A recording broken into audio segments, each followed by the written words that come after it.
मशहूर playback singer और अभिनेता किशोर कुमार को इस दुनिया से गए बरसों हो गए हैं। 4 अगस्त 1929 को जन्मे किशोर कुमार बहुत ही कम उम्र में इस दुनिया को अलविदा कह गए। उन्होंने 13 अक्टूबर 1987 को अपनी आखिरी सांस ली थी। किशोर कुमार जितना अपने टैलेंट के लिए मशहूर रहे, उतना ही अपनी निजी जिंदगी के लिए भी सुर्खियां बटोरी। वो एक्टिंग और सिंगिंग दोनों कलाओं में माहिर थे। वैसे तो इंडस्ट्री में किशोर कुमार से जुड़े कई किस्से मशहूर हैं, लेकिन आज हम आपको उनसे जुड़े कुछ बेहद दिलचस्प किस्से बताते हैं। किशोर कुमार की निजी जिंदगी की बात करें तो उनके पिता का नाम कुंजालाल गांगुली था और माता का नाम गौरी देवी था। वो अपने सारे भाई बहनों में सबसे छोटे थे। आपको ये जानकर भी हैरानी होगी कि सुरों के सरताज यानी किशोर कुमार का असली नाम किशोर कुमार नहीं बल्कि आभास कुमार गांगुली था।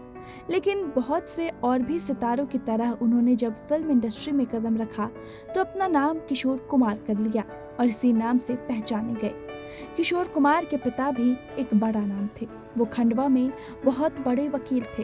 किशोर ने अपनी फिल्मी सफर में मेरे सपनों की रानी कब आएगी तू, नीले नीले अंबर पर, गाता रहे मेरा दिल, मेरे सामने वाली खिड़की में और मेरे महबूब कयामत होगी जैसे कई बेहतरीन गाने दिए हैं। तो वहीं हम आपको उनसे जुड़ी एक और बात बताते हैं।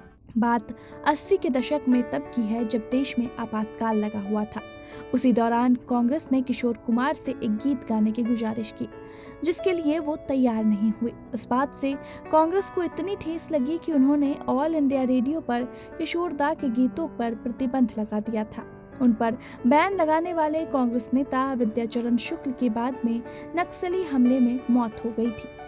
तो वहीं किशोर दा ने B.R. चोपड़ा के सामने भी एक अजीब सी शर्त रख दी थी। किशोर दा के विनोदी स्वभाव का शिकार एक बार मशहूर फिल्मकार बलदेव राज चोपड़ा भी हुए थे। किशोर कुमार के भाई अशोक कुमार और B.R. चोपड़ा शुरू से ही दोस्त थे, लेकिन जब पारिवारिक रिश्ते के चलते किशोर दा B.R. चोपड़ा के पास काम मांगने गए तो उन्होंने कुछ शर्तें रख दी। इसके बाद किशोर कुमार ने कहा कि आज मेरा बुरा वक्त है तो आप शर्त रख रहे हैं, जब मेरा वक्त आएगा तो मैं शर्त रखूंगा। किशोर कुमार ने 13 अक्टूबर 1987 को 58 साल की उम्र में दुनिया को हमेशा हमेशा के लिए अलविदा कह दिया था। उनकी मौत हार्ट अटैक की वजह से हुई थी। उस दिन उनकी पत्नी लीना चंदावरकर घर पर ही थी। जब सुबह सुबह वो किशोर कुमार को उठाने गई तो देखा चेहरे का रंग उतरा हुआ था, जिसे देखकर वो घबरा गई और जैसे ही उनके पास पहुंची तो किशोर दा ने तुरंत आंखें खोली और कहा, क्या तुम डर गई? आज मेरी छुट्टी है। इस वक्त किशोर कुमार जानबूझकर अपनी पत्नी को डराने के लिए सांस रोक कर लेटे हुए थे। उस दिन उन्होंने अपनी पत्नी से लंच के दौरान कहा था कि आज मैं film river of note return देखूंगा। कुछ वक्त बाद जब कमरे से फर्नीचर खिसकाने की आवाज आई तब किशोर कुमार की पत्नी उनके कमरे में पहुंची। वहां उन्होंने देखा कि किशोर कुमार बिस्तर पर पड़े हुए हैं। फिर अपनी पत्नी को देखकर उन्होंने कहा कि मुझे बहुत कमजोरी लग रही है। जैसे ही लीना डॉक्टर बुलाने के लिए टेलीफोन के पास पहुंची तो किशोर कुमार ने उन्हें रोक दिया और कहा, अगर तुम डॉक्टर को बुलाओगी तो मुझे हार्ट अटैक आ जाएगा।